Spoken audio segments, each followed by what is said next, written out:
Assalamu alaikum. Welcome to the class. Our today's topic of discussion is law of independent assortment. Law of independent assortment is also known as the dihybrid cross. This is the second law of inheritance that was given by the Mendel. Let's start with the definition of this law. According to this law, alleles of different traits are inherited separately and do not influence each other.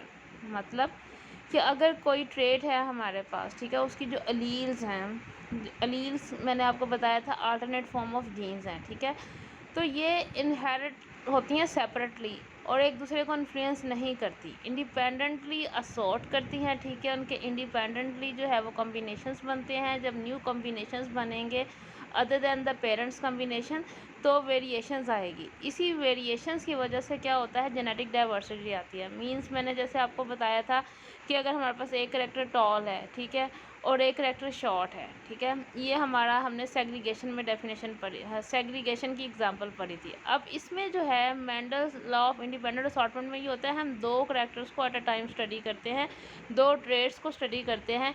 For example अगर हम colour को कर रहे हैं तो साथ साथ हम एक करैक्टर जो है वो शेप भी लेते हैं, ठीक है, यानी कि अगर हमारे पास येलो ओ है और राउंड है, ठीक है, ग्रीन है और रिंकल्ड है, यानी कि इस तरह से दो डिफरेंट जो है वो हम करैक्टर्स लेते हैं, ट्रेड्स लेते हैं और उनकी डिफरेंट अलील्स लेते हैं। तो ये अलील्स जो हैं वो इंडिपेंडेंटली असॉर्ट करती हैं ड्यूरिंग द गैमेट फॉर्मेशन और एक दूसरे को इन्फ्लुएंस नहीं करती। That is called the Mendel's law of independent assortment. Like law of segregation or law of dominance, as I have explained these two laws in my previous videos or in my previous lectures. Independent assortment is also the principles of Mendelian inheritance. According to this law, genes for different traits segregate independently of each other. मैंने आपको बताया कि जो jeans हैं different traits की, they segregate independently of each other. What does it mean? It means that offspring can have combination of traits that are different either of their parents. मतलब कि इसमें डिफरेंट जब असॉर्ट इंडिपेंडेंटली करेंगी other than their parents तो क्या होगा, जो offspring है उनके अंदर न्यू कॉम्बिनेशन ऑफ जीन्स बनेंगे, न्यू कॉम्बिनेशन ऑफ ट्रेड्स बनेंगे, ठीक है, जो वैरायटीज़ आएंगी ये वो पेरेंट्स से थोड़ी डिफरेंट होंगी, ठीक है, उनका जेनेटिक मेकअप जो है वो पेरेंट्स से डिफरेंट होगा। इसी वजह से जो न्यू जनरेशन है they have the genetic diversity, उनके अंदर वेरिएशंस आएंगी। तो इंडिपेंडेंट असॉर्टमेंट की वजह से जो है वो क्या होता है, डिफरेंट कम्बिनेशंस बनते हैं। That is one of the most advantage of this law कि डिफरेंट कम्बिनेशंस बनेंगे, डिफरेंट वैरायटीज़ बनेंगी और जो जेनेटिक मेकअप है वो क्या होगा, पेरेंट से डिफरेंट होगा। तो वेरिएशंस जब आती हैं किसी भी जेनेटिक मेकअप में तो उसको हम क्या कहते हैं, उसको हम जेनेटिक डाइवर्सिटी कहते हैं। तो होपफुली आपको इसकी डेफिनेशन समझ आ गई होगी कि इस डेफिनेशन के मुताबिक, इस लॉ के मुताबिक जब भी जीन्स जो हैं वो गैमेट फॉर्मेशन के दौरान जो जीन्स हैं वो इंडिपेंडेंटली असॉर्ट करती हैं with the new combination of genes, और ये कम्बिनेशन जो होते हैं वो पेरेंट से थोड़े क्या होते हैं, डिफरेंट होते हैं और उसमें न्यू वैरायटीज़ भी आती हैं। तो न्यू वैरायटीज़ की वजह से क्या होता है, जेनेटिक डाइवर्सिटी आती है। अब मेंडल ने ये क्रॉस कब किया था, मेंडल ने ये जो क्रॉस है ये किया था जब उसने डाई हाइब्रिड क्रॉस करवाया था। हमने देखा कि मोनो हाइब्रिड क्रॉस क्या है, जिसमें सिर्फ हम एक करैक्टर को देखते हैं, ठीक है, जो कि लॉ ऑफ सेग्रीगेशन था। डाई हाइब्रिड का मतलब होता है जिसमें हम दो करैक्टर्स को देखते हैं, दो ट्रेड्स को देखते हैं। तो उसने तब ये जो था वो लॉ पेश किया था। This is where the two parents being crossed have different combination of two traits, यानी कि डाई हाइब्रिड क्रॉस का मतलब ही क्या है, ये एक ऐसा क्रॉस होता है जिसके अंदर पेरेंट्स जो हैं उनके डिफरेंट कॉम्बिनेशंस होते हैं विद द टू ट्रेड्स, यानी कि इसमें एट अ टाइम हम दो ट्रेड्स को जो है वो स्टडी करते हैं। जबकि मोनो हाइब्रिड क्रॉस, जिसको लॉ ऑफ सेग्रीगेशन भी कहते हैं, उसमें सिर्फ हम at a time one single trait को करते हैं। जैसे कि हमने टॉल एक ट्रेड थी और शॉर्ट जो थी वो दूसरी ट्रेड थी दूसरे पेरेंट्स में। तो इस तरह से जो है डिफरेंट कम्बिनेशंस उसने दो ट्रेड्स के डिफरेंट कम्बिनेशंस को उसने स्टडी किया था किसमें, ड्राई हाइब्रिड क्रॉस में। What he noticed that when F1 जो कि फर्स्ट जनरेशन है, offspring were back crossed with each other, यानी कि जब हम F1 जनरेशन आती है, जब हम टू पेरेंट्स को क्रॉस करवाते हैं तो उसके बाद हमें पता है कि हमारे पास एक हाइड्रोजाइगस F1 जनरेशन आती है जिसके अंदर दोनों जीन्स अलीज होती हैं वो पेरेंट्स से वो कैरी करता है। तो जब उनका सेल्फ क्रॉस करवाया जाएगा तो क्या होता है, हमने देखा कि F2 के अंदर एक कुछ करेक्टर जो होते हैं वो न्यू कॉम्बिनेशंस के साथ भी आते हैं, ठीक है। इसको हम कहते हैं लॉ ऑफ इंडिपेंडेंट असॉर्टमेंट। क्यों? क्योंकि जीन्स जो है वो टोटली असॉर्ट इंडिपेंडेंटली और उनको एक दूसरे पे वो इन्फ्लुएंस नहीं करती और इस तरह से न्यू कॉम्बिनेशन ऑफ ट्रेड्स जो है वो इमर्ज होते हैं। A monohybrid cross would not give this kind of information since it looks at just one trait. तो मोनोहाइब्रिड क्रॉस और डाई हाइब्रिड क्रॉस में ये डिफरेंस है कि मोनोहाइब्रिड क्रॉस में जस्ट हम सिंगल ट्रेड को स्टडी कर सकते हैं और उसमें कम्बिनेशंस जो हैं वो नहीं बन सकते। लेकिन डाई हाइब्रिड क्रॉस में क्योंकि एट अ टाइम हम दो ट्रेड्स को स्टडी कर रहे होते हैं, दो कम्बिनेशंस को स्टडी करते हैं, इस वजह से इसमें चांस ज़्यादा है वैरायटी का, जेनेटिक डाइवर्सिटी का, new combination of traits that are totally different from parents. Here in the figure you can see a dihybrid cross where you can see the color that is pink and the lumpy head. One of them has the 5 lumps. जो pink वाला है उसके अगर आप देखें तो उसका जो कलर है, एक करेक्टर कलर है, दूसरी है lumpy appearance. Lumpy appearance mean अगर आप उसका हेड देखो ये ब्रोकली का तो उसमें क्या है, 5 लम्प्स हैं, 1 2 3 4 एंड 5। जबकि उसका अगर क्रॉस दूसरा जो उसका पार्टनर है उसको अगर आप देखो तो वो पर्पल है और उसके हेड पे अगर आप देखो तो 3 लम्प्स हैं, ठीक है। 3 जो है वो कॉर्नर लाइक स्ट्रक्चर आपको नज़र आ रहे हैं। तो that is an example of the dihybrid cross. इसके अंदर हम क्या देख रहे हैं, colour and the lumpy appearance of the head, और जो दूसरा है उसमें भी कलर है और लंपी अपेयरेंस ऑफ हेड है। तो अगर इनका आपस में क्रॉस करवाया जाए तो क्या होगा, तो हम लोग क्रॉस करवाते हैं एक purple that is dominant trait and the pink small P is a recessive trait. A more lumpy head is the result of a dominant allele that is capital L. यही स्टडी हमने किया था lumpy का, capital L small L का cross हमने, अगर हम previous lecture की बात करें तो ये एग्जांपल जो है हमने मोनोहाइब्रिड क्रॉस यानी कि सेग्रीगेशन की फॉर्म में भी देखी। वहाँ पे सिर्फ हमने लंपी करैक्टर देखा था, लेकिन यहाँ पे हमने एक और करैक्टर ऐड किया है that is purple and pink colour. तो दो करैक्टर्स हम स्टडी करें, दो ट्रेड्स को हम स्टडी कर रहे हैं, lumpy appearance and the colour. तो यहाँ पे हमें वो कह रहे हैं कि जो पर्पल कलर है that is the dominant one और जो पिंक है वो क्या है, रिसेसिव है। इसी तरह से जो लंपी हेड है वो डोमिनेंट है और जो लेस लंपी है, जो स्मॉल अलील्स है जिसको डोनेट किया गया है, that is recessive. They are both homozygotes, यानी कि जो पेरेंट्स हैं वो क्या है, होमोजाइगोट्स हैं। The pink one on the left would have genotype. अब क्योंकि उसमें एक करैक्टर जो है वो डोमिनेंट है और एक करैक्टर जो है वो रिसेसिव है, तो स्मॉल पी जो पिंक है वो क्या है, रिसेसिव करैक्टर है, और जो कैपिटल एल है वो क्या, डोमिनेंट, यानी कि एक पेरेंट में एक करैक्टर डोमिनेंट है जबकि दूसरा रिसेसिव है। इसी तरह से अगर हम पर्पल की बात करें तो पर्पल में जो जो पर्पल कलर है that is the dominant one और जो लेस लंपी अपेयरेंस है वो क्या है, रिसेसिव है। तो इसका मतलब है जो पेरेंट्स की जीनोटाइप है पिंक वाले की वो क्या होगी, स्मॉल पी कैपिटल एल, जबकि जो दूसरे वाला पर्पल वाला है उसकी जीनोटाइप की अगर हम बात करें तो क्या होगा, capital P small L and small L. और तो जब इनके दरम्यान मेटिंग होती है तो डेफिनेटली इनके क्या होंगे, ऑफस्प्रिंग होंगे। अब वो ऑफस्प्रिंग प्रोजनी देखते हैं कि वो प्रोजनी में ये किस तरह से जाके जो जीन्स हैं इंडिपेंडेंटली असॉर्ट करते हैं। अब मेंडल जब इनका क्रॉस करवाया तो मेंडल वाज कम्प्लीटली सरप्राइज्ड, ठीक है। अगर हम इस तो रिजल्ट जो थे वो टोटली डिफरेंट थे पेरेंट्स से, ठीक है। क्यों? क्योंकि अगर हम देखो तो पर्पल कलर हमने कहा डोमिनेंट है, वो डोमिनेंट आया, ठीक है, और उसके अंदर एक न्यू करैक्टर आया कि जो पर्पल था उसके अंदर जो थे वो लंपी हेड नहीं था, तो वो पिंक के अंदर लंपी हेड था। लेकिन अगर आप यहाँ पे देखो तो पर्पल कलर जो F1 जनरेशन आई थी उसके अंदर जो हेड है अगर आप देखो तो उसके अंदर भी 5 कॉर्नर्स हैं, that is more lumpy as compare to the original parents. तो यहाँ पे एक करेक्टर डोमिनेंट रहा जो पर्पल वाला ऑलरेडी पेरेंट्स में था, और एक न्यू कम्बिनेशन आया कि जो पेरेंट जो था पर्पल वाला था वो लेस लंपी था, लेकिन यहाँ पे जो F1 generation I they have the new character other than the parents. New combinations हैं, तो वो कौन सा आया इसके अंदर, कैपिटल P और capital L and capital L जो है वो आई, और उसकी वजह से उसकी जीनोटाइप जो है वो चेंज हो गई। ठीक है, तो वो चारों के चारों जो ऑफस्प्रिंग थे वो आए purple with the lumpy head.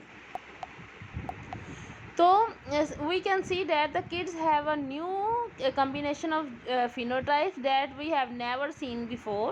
They are all purple. Yes, the purple color is present in the parents with 5 lumps, but the 5 lumps were not present in the parent that was the purple, which is a new combination of traits not seen in either parents. This show independent assortment. So this is the independent assortment that we have seen, that the two combination of genes assort independently in the offspring or in the F1 generation.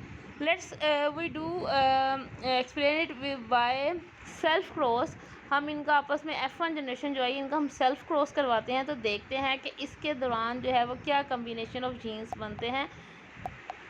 What will happen if the genes do not assort independently? यानी कि अगर for example हम कहते हैं कि jeans जो है वो इंडिपेंडेंटली असॉर्ट नहीं हुई, तो क्या होगा, इसकी वजह से क्या होगा, जो न्यू कम्बिनेशंस बने हैं ट्रेड्स के दरमियान वो हमें नज़र नहीं आएंगे। सो हमें वही कम्बिनेशंस नज़र आएंगे जो कि पेरेंट्स में थे। तो इस पनट स्केल की वजह से हमने देखा कि that we see here of the possible offspring would also look totally different. तो पनट स्केल हमने बताया था एक मेथड है जिसमें हम तमाम के तमाम जो पेरेंट्स जो ऑफस्प्रिंग है उसकी जो है वो जीनोटाइप जो है वो शो करते हैं। ठीक है, तो इससे हमें पता चला कि उसमें टोटली डिफरेंट कम्बिनेशंस बने हैं, because the parents are the homozygous for the respective traits also called the pure breeder और the true breeding. True breeding हम किसे कहते हैं, जो होमोजाइगस ओरिजिनल पेरेंट्स होते हैं, they are the true breeders और the pure breeders. We know that all kids are heterozygotes. जब हमने क्रॉस करवाया तो हमें देखा कि तमाम के तमाम हेट्रोजाइगोट्स थे, उनकी जीनोटाइप क्या थी, कैपिटल P स्मॉल p जिसकी वजह से वो पर्पल रहा, कैपिटल L और स्मॉल l जिसकी वजह से वो लंपी रहा।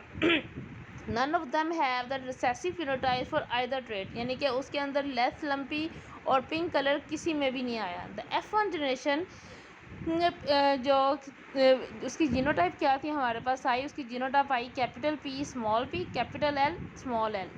Kids now grow up and have kids with other capital P small p capital L small l, यानी कि इसको हमने क्या करवाया, इसकी हमने बैक क्रॉस करवाया, सेल्फ क्रॉस करवाया किसका, फर्स्ट जनरेशन का। तो हम देखते हैं कि इसका अगर हम पनट स्केल बनाएं तो उसमें, तो ये आप डायग्राम में देख सकते हो कि जो ओरिजिनल पेरेंट्स था वो क्या था, पिंक कलर जो था कि रिसेसिव था, और जो लंपी हेड था उसका वो डोमिनेंट था, जबकि जो दूसरा पेरेंट्स है उसके अंदर पर्पल कलर जो था वो डोमिनेंट था, और जो लेस लंपी अपेरेंस थी वो क्या थी, रिसेसिव थी। तो अगर हमने जब F1 क्रॉस करवाया तो हम देख सकते हैं कि दोनों जो ऑफस्प्रिंग हैं वो हेट्रोजाइगस हैं। ठीक है, और उनके अंदर कोई भी जीन जो है वो जो रिसेसिव करेक्टर है वो अपीयर नहीं हुआ। कौन सा रिसेसिव करेक्टर, पर्पल कलर तो आया, लेकिन उसका जो रिसेसिव करेक्टर था लेस लंपी वो नहीं आया।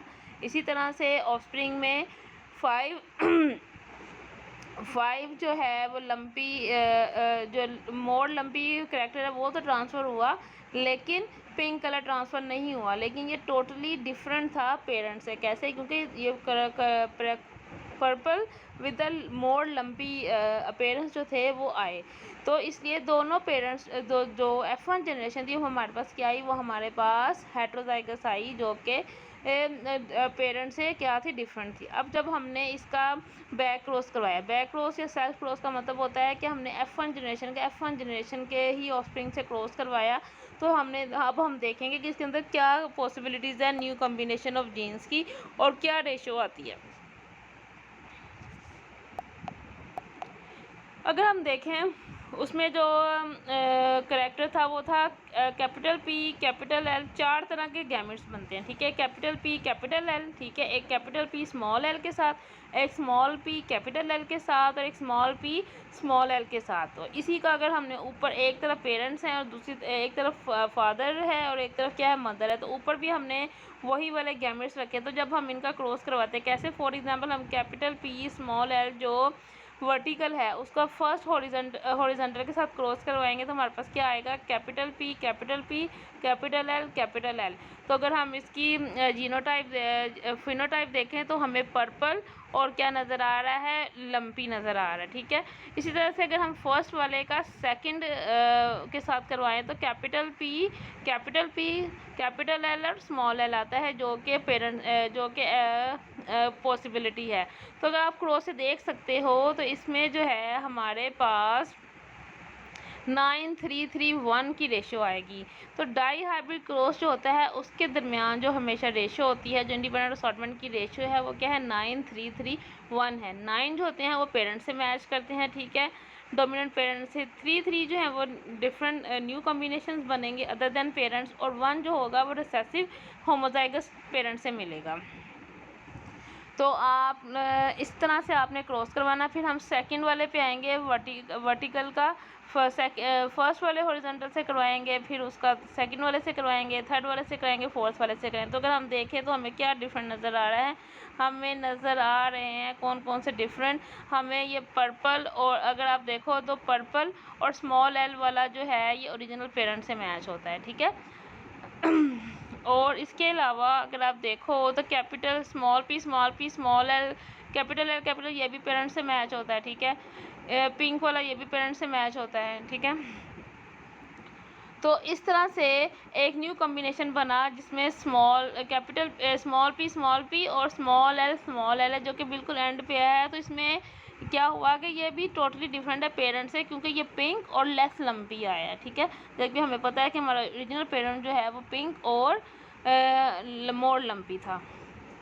तो ये था पनर स्केल, और इससे हमें जो रेशो मिलती है वो 9:3:1 की है। पेपर में आपसे पूछा जा सकता है कि what is the ratio of the dihybrid cross और the law of independent assortment, तो that is the 9:3:3:1 is the phenotypic ratio of this law. Next आता है कि why does the law of independent assortment work, कि किस तरह से independent और क्यों इंडिपेंडेंट असॉर्टमेंट जो लॉ है वो काम करता है। Mendel did not know anything about the DNA और क्रोमोसोम्स। हमें पता है कि मेंडल को तब तक डीएनए और क्रोमोसोम का नहीं पता था। इवन के he use the term factor instead of genes, even he don't know about the genes, he use the term factor for the genes. His law is true because of how meiosis work at the molecular level, क्योंकि इसने सारा का सारा काम जो था वो meiosis पे किया था। उसने देखा कि म्योसिस और ड्यूरिंग गैमेट फॉर्मेशन एक्चुअली होता क्या है, पेयरिंग कैसे होती है, जो है वो ट्रांसफ़र किस तरह से होती हैं ट्रेस। तो ड्यूरिंग म्योसिस व्हेन गैमेट्स क्या है, sex cells with half the normal amount of chromosome are forming the homologous chromosome are randomly line up and are split off into different daughter cells. Meiosis में क्या होता है कि जो homologous chromosomes है वो रैंडमली जो है वो लाइन अप करते हैं और स्प्लिट करते हैं इनटू डिफरेंट डॉटर सेल्स। अब ये जो मेंडल असॉर्टमेंट है ना, it only work for the unlinked genes, यानी कि जब जीन्स लिंक्ड नहीं होती क्रोमोसोम्स पे तो तब ये काम करता है। But what happen when the genes are linked, they break the law. However, the law does not work for traits that are encoded on the same chromosome. Mean कि अगर जीन्स जो है वो एक ही क्रोमोसोम पर प्रेजेंट हैं, यानी कि दे आर लिंक्ड, तो इस तरह की इनहेरिटेंस को हम सेक्स लिंक्ड ट्रेट या सेक्स लिंक्ड इनहेरिटेंस, और इस तरह की जीन्स को हम सेक्स लिंक्ड जीन्स कहते हैं। और ये जीन्स होती हैं, they are present on the same chromosome. These traits are called the linked genes because they are linked on the same chromosome. तो what are the linked genes, the genes that are present on the same chromosome, they are known as the linked genes. A common example of linked gene is sex linked trait. तो इसकी जो example है वो क्या है, sex linked trait है।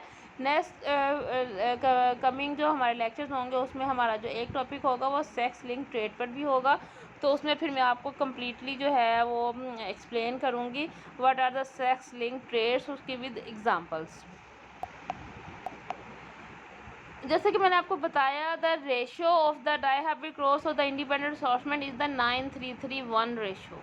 तो in Mendel's dihybrid cross experiment heterozygous parent always produce the same ratio offspring phenotype, यानी कि कोई भी हम कॉम्बिनेशन ले लें डाइहाब्रिड क्रॉस का, कोई भी करैक्टर ले लें, कोई भी ट्रेड्स ले लें, उनका आपस में क्रॉस करवाएंगे तो उनकी जो रेशियो आएगी सेल्फ क्रॉस करवाने से, यानी कि F1 जनरेशन को जब भी सेल्फ क्रॉस करवाया जाएगा in case of independent assortment, the ratio will always be 9331। that means 9 dominant for both traits, यानी कि उसमें जो 9 dominants हैं जो होंगे वो dominants होंगे, 3 dominant होंगे for just one trait, यानी कि 9 डोमिनेंट फॉर बोथ ट्रेड्स, यानी कि जो भी ट्रेड्स हम स्टडी कर रहे हैं कलर और फॉर एग्जांपल हम शेप की बात कर लें तो वो उनमें जो 9 होंगे वो डोमिनेंट होंगे दोनों ट्रेड्स के लिए, 3 डोमिनेंट होंगे for just one trade, 3 dominant just for the other trade, यानी कि 9 जो होंगे उसमें दोनों करेक्टर्स होंगे, 3 जो होंगे उसमें एक डोमिनेंट करेक्टर होगा, जो दूसरी 3 रेशो होगी उसमें दूसरी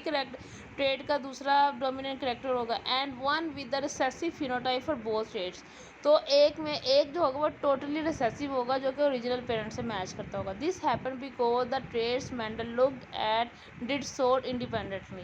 तो ये सारा तभी होगा, 9331 की रेशो हमारे पास तभी आएगी जब मेंडल्स जो जीन्स हैं वो इंडिपेंडेंटली असॉर्ट करती हैं।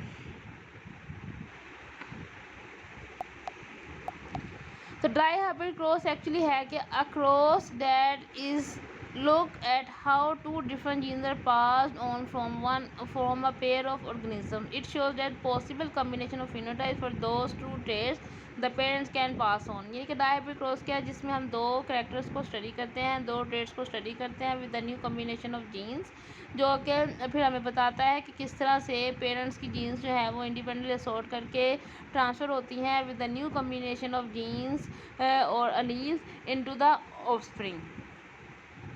तो crossing two traits at the same time, तो इसके अंदर डाइहाब्रिड क्रॉस के दरमियान में हम दो ट्रेड्स को eight the same time cross कराते हैं और दोनों पेरेंट्स की इनहेरिटेंस को हम देखते हैं, यानी कि हम एट अ टाइम टू, मैंने जैसे आपको बताया कि दो करैक्टर की इनहेरिटेंस को जो है हम एट द सेम टाइम देखते हैं, क्या जैसे शेप और मैं कलर की बात कर रही हूँ, ठीक है। For example we are crossing two pea plants, the two traits we are looking at are the seed colour and the shape, यानी कि अब हम यहाँ पे दो पी प्लांट को अगर क्रॉस करवाते हैं उसमें एक ट्रेड जो है वो उसका सीड कलर है और दूसरी जो ट्रेड है उसकी जो है वो है shape. The first seed is green and wrinkle, यानी कि जो एक हमारे पास जो करेक्टर जो ट्रेड्स हैं उसका ग्रीन एक कलर है और दूसरी जो उसकी शेप है वो रिंकल है, और द सेकंड जो है वो येलो एंड राउंड है। तो हम दो करेक्टर्स को स्टडी कर रहे हैं, ग्रीन रिंकल और येलो एंड राउंड। तो अगर आप ये देखो क्रॉस करवा रहे हैं हम पेरेंट्स का, रिंकल्ड ग्रीन है, ठीक है, हमारे पास एक पेरेंट रिंकल ग्रीन है और एक हमारे पास राउंड येलो, और अगर हम इसकी इनहेरिटेंस स्टडी करें तो हम देख सकते हैं कि जैसे रिंकल ये राउंड येलो ये होमोजाइगस है तो इसके कैपिटल आर और कैपिटल वाई होगा, जो रिंकल ग्रीन है वो स्मॉल आर स्मॉल वाई है। तो अगर इनका हम आपस में गैमेट्स बनाए तो हम देख रहे हैं कि चारों के चारों जो हैं वो येलो और राउंड है, यानी मीन के राउंड और येलो जो है they are the dominant over the wrinkled and the green. अब हम अगर इसमें से एक जो है वो दो F1 जनरेशन जो हमारे पास आई है उसको सेल्फ क्रॉस करवाएं तो क्या होगा। सेल्फ क्रॉस जब करवाएंगे तो हमारे पास चार तरह की पॉसिबिलिटी है गैमेट्स की।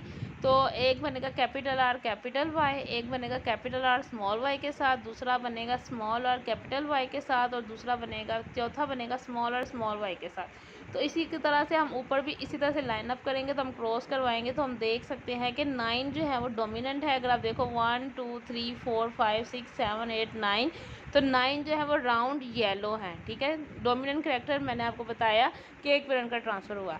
3 जो है वो क्या है, न्यू कॉम्बिनेशन बनते हैं फॉर वन ट्रेड, ठीक है। तो जैसे आप देख रहे हो कि राउंड तो बना है लेकिन वो ग्रीन है, ठीक है, राउंड ग्रीन ये एक न्यू कॉम्बिनेशन बना है that is different from the parents, ठीक है। तो येलो फिर एक हमारे पास आया है रिंकल्ड और येलो, ठीक है, 1 2 3 हमारे पास रिंकल्ड येलो आए हैं, 2 3 ये तीसरा करेक्टर है जिसमें जो न्यू कॉम्बिनेशन किस तरह से बना है कि कलर येलो है और जो उसकी शेप है वो क्या है, रिंकल्ड है। तो ये भी एक तीसरा करेक्टर, दूसरा करेक्टर जो है वो न्यू कॉम्बिनेशन बना। और वन जो है वो मैंने आपको बताया था होमोजाइगस रिसेसिव बनता है फॉर बोथ ट्रेड्स, ठीक है, यानी कि जिसमें रिसेसिव आया स्मॉल आर इसका ग्रीन कलर आया और स्मॉल वाई क्या है, इसकी शेप है रिंकल, ठीक है। तो यानी कि ग्रीन कलर और रिंकल जो है ये ओरिजिनल पेरेंट से मिलता है। तो हमने देखा कि 9:3:1 की रेशो जो है हमारे पास आ रही है। वो किस तरह से आ रही है, वो हमारे पास इस तरह से आती है कि जब हम F1 जनरेशन का सेल्फ क्रॉस करवाते हैं तो हमारे पास जो आता है, तो 9 जो है वो dominant parent for both traits, ठीक है। और 3 जो है 3 की रेशो है dominant for one trade. Next 3 है डोमिनेंट फॉर सेकंड ट्रेड और 1 जो है वो होमोजाइगस रिसेसिव आएगा फॉर बोथ ट्रेड्स। तो ये आप देख सकते हो डायग्राम में कि 9 जो है हमारे पास राउंड येलो आए, ठीक है। 3 जो है हमारे पास राउंड बट ग्रीन आए, एक ट्रेड जो है वो ट्रांसफ़र हुई।